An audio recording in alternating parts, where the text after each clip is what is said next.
Well, hello, good afternoon, everybody. Welcome back. Jiu-Jitsu 2000 here today. I'm back. I hope you guys are doing wonderful. I've got an interesting video for you today. We're going to talk about Alone. We're going to talk about season 8 of Alone. We're going to talk about the participants of the show in this season. I'm going to talk about the location. I've got some notes that I've written down, some handwritten notes.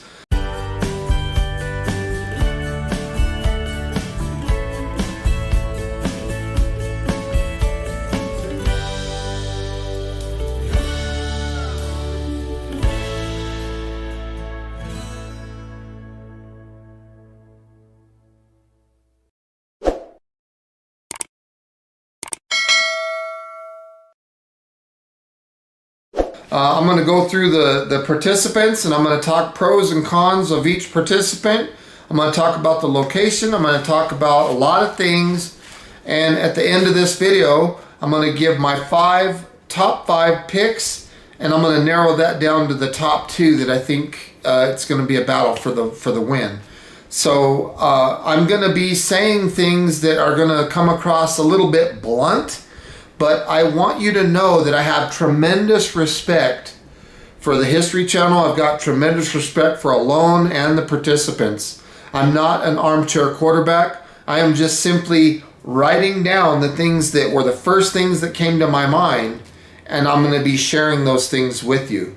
I want you to be aware of the fact that getting on the show is tremendously difficult. I've applied for at least half a dozen times for the Alone show. This season, I would not doubt if there was over 25,000 applicants for this show, for this season. So we're dealing with the 10 people that were selected for this show, and it's going to be interesting.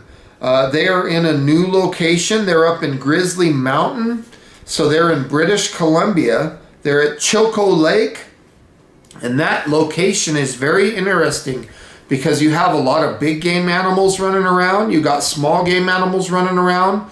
You've got dangerous animals running around. You got grizzly bears. You've got wolves. You've got wolverines. It's definitely interesting. So not only the danger of the animals in the area, and probably more grizzly bears than we've seen on any season of Alone possibly, but we're also going to be dealing with some very weird weather conditions up in that area. The weather, it could be sunny, bright blue, sunny skies one moment, and 10 minutes later it could be a downpour of rain, and then an hour and a half later it's snowing. It could go from a warm day to a freezing cold night. It's a very interesting area. Again, they're at Choco Lake, British Columbia. So they're going to have potential for freshwater drinking. They're going to have potential for fishing. But let me go ahead and get started. Again, I want you to know that I have tremendous respect for everybody. I'm going to be blunt, though, in what I'm saying. I'm going to be looking down at my notes periodically. I have a lot to talk about. So in no particular order, let's start with the cast. We're going to start with Colton Barnes, 36-year-old guy from Hobbit Hole, Alaska. He's a homesteader and an educator. I thought that was interesting, Hobbit Hole, Alaska. Now, first thing I'll say about each individual is I'm looking at their body type. Are they a lightweight, a middleweight, a heavyweight, light heavyweight? What are they? So when I look at Colter, the first thing I'm thinking about his body type is kind of like a light heavyweight, so he's got a little bit of flesh on his bones. And the reason I talk about this in reference to when I'm speaking about Alone is because when you're food deprived, and it's going to be hard to feed yourselves out there unless you're bringing down animals or snaring or fishing. But even if you're eating a high protein diet, your body will go into ketosis. And once your body's in ketosis, it will cannibalize fatty tissues. And then once it runs out of fat, then it will cannibalize muscle. So it's important to take a look at the body type, the structure of the individual that's going to be on the show.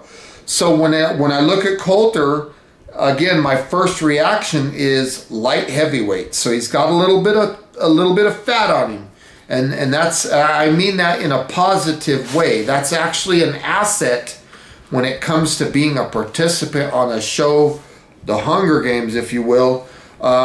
So we could see things, that being a benefit to him. Now, he's a homesteader. And a couple things I noticed when these individuals, they have 10 items that they can take out there on the show. I noticed two things about his items that raised flags. One was a positive flag, and that was he brought a tarp. I thought that was a good thing. That's a positive thing because they're already supplied with a tarp. So Coulter is going to have a second tarp. Now, it's interesting to see what he's going to do with that second tarp. Is he going to make it like an insulation type factor for his shelter? Is he going to, I don't know what he's going to do. Is he going to have a secondary shelter, or I don't know. It's interesting. But the second thing I noticed about him was he did not take a ferro rod. Now, I'm not going to deny that probably every participant, when they go to boot camp, they demonstrate certain skills. And I know that they practice friction fire. So I have no doubt in my mind that all 10 of these participants have successfully demonstrated their ability to make a friction fire. Now, the reason a ferro rod is so important, or why it raises a red flag for me, is because if we're looking down the home stretch of this show, and let's just say, for example, we're on day 36, it's snowing outside, he's on a hunt, and he brings down an animal, a big game kill, and he's out there processing the big game kill using a multi-tool blade, and he's taken multiple trips back to camp, and then he realizes that his fire's out. He's exhausted from the hunt itself. He's exhausted from carrying the camera gear to film the hunt, and he's exhausted from packing the animal out and gutting the animal and doing all these things. At that point in time, is he going to have the ability to make a friction fire? So either his fire was banked very well, and he's an expert at banking his fire, or he better have damn good friction fire skill. So that raises a red flag for me to not have a ferro rod. Now, the items that he chose was a tarp, a sleeping bag, a pot, an axe, a saw, a bow and arrows, snare wire, fishing equipment, a multi-tool, and parachute cord. So again, the struggle with fire is the red flag that I see with Coulter. Let's move forward. Let's talk about Jordan Bell.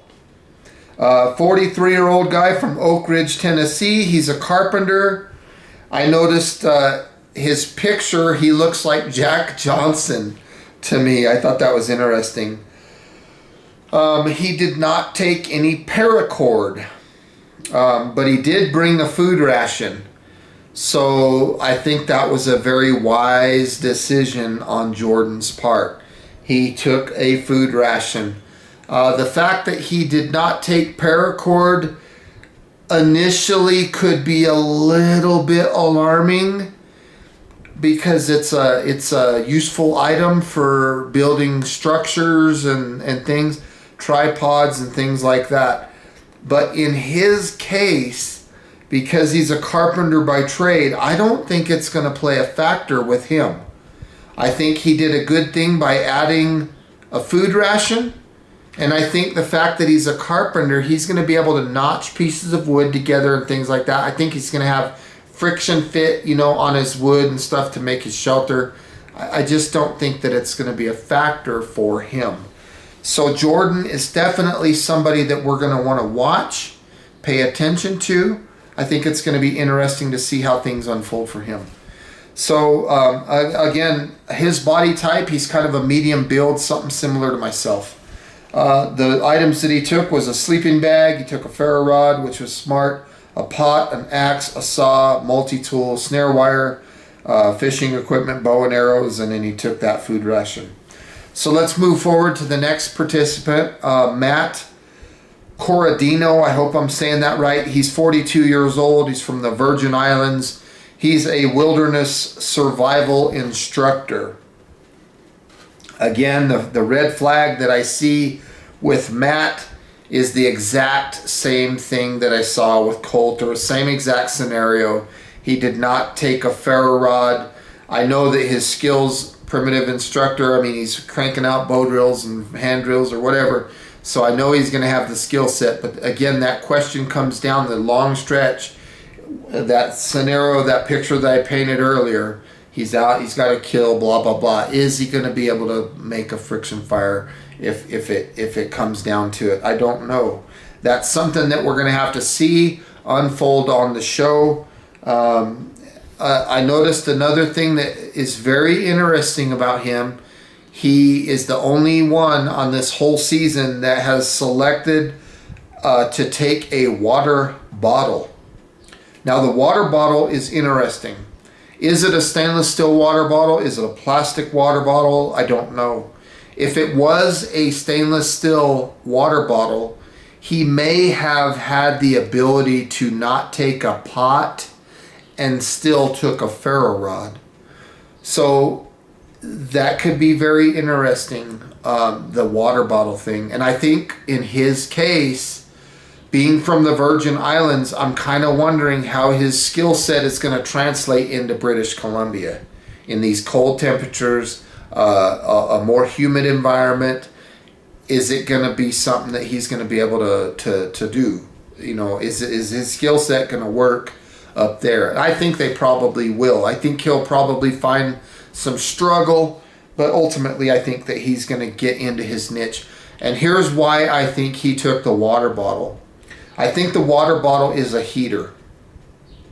I think what he's going to do is he's going to heat it up before he goes to bed, and I think he's going to stuck it underneath his core, and I think he's going to sleep nice and warm at night. That's a technique that I use a lot, and I think that in his part, I think it was very smart. And the fact that he doesn't have a ferro rod, that's the question that I have on him. Moving forward to the first female of the show on this season, we have Michelle Finn. And going back to Matt real quick, his body type, he's just a medium build, kind of like me. And now back to Michelle, 46 years old, from Cherryfield, Maine. She's an educational consultant. Now she's one of 5 people on this season that has taken the same gear. So she's the first one of 5 that took a sleeping bag, a pot, a ferro rod, a multi-tool, a saw, an axe, snare wire, fishing equipment, bow and arrows, and paracord. So she's the first of 5, in my opinion, that took a really good solid gear list. You know, the 10 items that she selected. The first thing that I noticed about her when I looked at her picture was, and I'm literally judging a book by a character by the book here. I looked at her picture, and that's the only thing I know about her. But trying to look into that and determine something about her, I get the feeling, and it's a very strong feeling, but I get the feeling that she is a woman that has grit. I think she's got determination. I think she's probably the kind of participant that we're going to see that is not going to quit easily. Looking at her body type, she has a thin body type, but I think she's going to do good things. So definitely keep your eye on Michelle. Now let's move forward to the next participant, Clay Hayes. Medium build, similar to myself, 40 years old, from Milton, Florida. He's a professional bow maker and hunter. Now, he's not making compound bows or hunting with them. He's using just straight recurve bows. He's making them, and he's hunting with them. And not only is he hunting with them, but he's hunting in Florida with them, and he's hunting things like wild hogs. So we're not talking about a once a year hunt where he's going to hunt a whitetail. we're talking about multiple tags that he's filling with a recurve bow. So not only is he going out there and killing things like pigs, which you got to get very close to a pig to kill it with a bow. So I'm saying that his asset is his skill set at hunting. I think if anybody on the show out there is going to get a big game kill or any kind of kill, I think it's going to be Clay. So I think we need to pay attention to Clay. I think he's going to do great things. He's the second of 5 people that had a very good selection of his gear. Now let's move forward. Let's talk about Theresa Camper. 40-year-old female from the United Kingdom, from the UK. Medium build on her body type. She's a prehistoric leather specialist. I noticed on her gear, she did not take an axe, but instead of an axe, she took a food ration. So the food ration, I thought, was a smart choice on her part. Now, the big question that I have with her is, can she hunt? Because I read the bio and it looks like she's fantastic dealing with leather and processing and stuff, but is she a hunter? Is she going to have the ability to hunt, and where's her mental toughness at? Those are questions that I think we're going to see unfold as the show goes on and as we see these participants get tested out there on the show. So that's Theresa Camper. Let's move forward and talk about Tim Madsen. This guy's like a light heavyweight, so he's got a little bit more muscle and bones and stuff to his structure. So he's going to do well, I think, when it goes to ketosis. 48-year-old male from Laramie, Wyoming. I hope I'm not butchering that name of that location. But he's an oil rig roughneck. I noticed right off the bat that he did not take any snare wire. He did take a food ration. So in my eyes, he's trading a food ration for snare wire. So I don't know if that's going to be a good decision or not. So I think when it's down to that long stretch, how much hunting experience does he have? Is he going to be working on deadfalls? Can he trap? Is he going to make spring snares using paracord?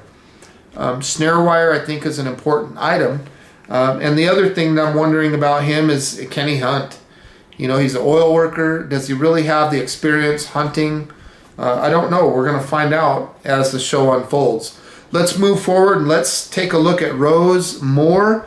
Medium build, another woman, 43 years old, from Wellsboro, Pennsylvania. Retail sporting goods shop. And she's the owner of a training center. She's the third one that had the 10 items, the same ones. The thing about her and I'm just drawing initial conclusions based on photographs that I'm looking at and reading the bio, and I'm literally judging book by cover. And I know that's not a smart thing to do, but that's what I'm doing. I'm looking at her picture, I'm reading her bio. She has 2 children, a 25-year-old daughter, she has a 22-year-old son. It's very apparent that she's very family-oriented. I wonder where her skill set is, coming from a retail environment and an owner of a store, working in a store. Does she really? Yes, she has a bow and arrows and fishing gear and all that, but is she going to be competent in using all that gear? Is she going to know what to do, how to quarter out an animal? Is she going to know how to do that? Is she going to get out there when the going gets tough and she's running short on resources? Is she going to mentally break? Is she going to miss her family? We don't know. Is she going to do a gutless quarter? Does she have the knowledge? Is she going to be able to hike? We just don't know. We don't know a lot about the characters, and that's what's so intriguing about this show. Let's move forward to the next participant. Nate Weber, definitely need to keep your eye on this one.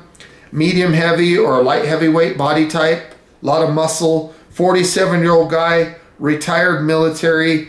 If I'm not mistaken, I think he was a Marine Corps veteran. So thank you, Nate, for serving your country. Thank you for your service. Much respect to you for that. From East Jordan, Michigan. He is the fourth one that took the 10 items that are very popular. So very smart selection in his choice of items. I believe that he's going to have the hunting skills.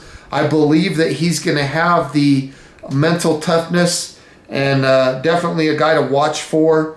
And let's move to the last participant, Biko Wright, the youngest one, 30 years old, and he's also the heaviest one. He's got body fat, which is an asset. And I'm not saying that in a negative light. I'm saying that in a positive light. 30 years old. He's from Otis, Oregon. He's a construction laborer and the lead singer of a death metal band. Excuse me. And he's the fifth one that was very smart in his gear selection. I think he's going to be a very interesting character for the show. I think he's going to produce some phenomenal television. The red flags that I see about him is in his bio. It said that prior to launch, he spent time with his dad, working on his skills and preparing for this endeavor. I just don't know if that is going to be enough to compete with people that have been doing it their whole lives. I also wonder about his mental toughness. These are answers that are going to unfold as the show goes on. And his youth. Does he have the experience to go out there and kill a show like Alone? Obviously, he made the cut. He's on the show, but I think he's going to be producing great television. And ultimately, I think when it comes down to the nitty-gritty, we're going to have a lot of answers that are going to be answered. I think of him going out with his dad prior to launch, similar as like maybe a white or a blue belt preparing for a fight against a black belt. You know, no matter how good you get, you're getting good at everything, but you're not excellent at anything. So, and I'm not saying that to talk down to Biko or anything like that. I'm just saying that was my initial thought, and I think that we need to keep an eye on him and see what happens. So let me go ahead at this point and talk about a couple things. Again, we had 5 individuals that took the 10 items. Michelle Finn, the woman that had grit. I think of all the women, she's going to outlast the others, the other women. I think Michelle's going to do fantastic. The second one that had the 5 items was Clay. He's definitely one to watch. The third one that had the 5 items was Rose Moore, Nate Weber, and then Biko. I also noticed on this season of Alone that there was no gill nets. And that's interesting. Are they going to make them themselves out of paracord, or was it illegal? Or how come nobody took a gill net to this lake? That could have been a food producer. So I don't know how it's going to unfold. But here are my top 5 picks of people to look out for. I talked about Michelle just a second ago. I believe she's going to outdo the other women. I think Matt is going to do fantastic. I think Jordan is going to do fantastic. I think Nate is going to do fantastic. And I think Clay is going to do fantastic. Now, the thing about Michelle, we're talking about the top 5 now. And I'm kind of narrowing them down to what I would call the top 2. I think Michelle, no matter how much grit and determination that she has, I think Michelle is going to not win, because I feel like her thin body stature, I think she's going to get medically pulled. I just got a gut feeling about that. Now we're talking about Matt, Jordan, Nate, and Clay. Let's talk about Matt here. Let's not forget that he did not take a ferro rod. I think in the long stretch of things, that's going to be a determining factor that's going to take him out. Friction Fire, even though he's fantastic as a wilderness skills instructor, he's coming out of his element to a whole new location that he's not used to, and he's going to be dealing with a Friction Fire. I think that's going to be overwhelming for him.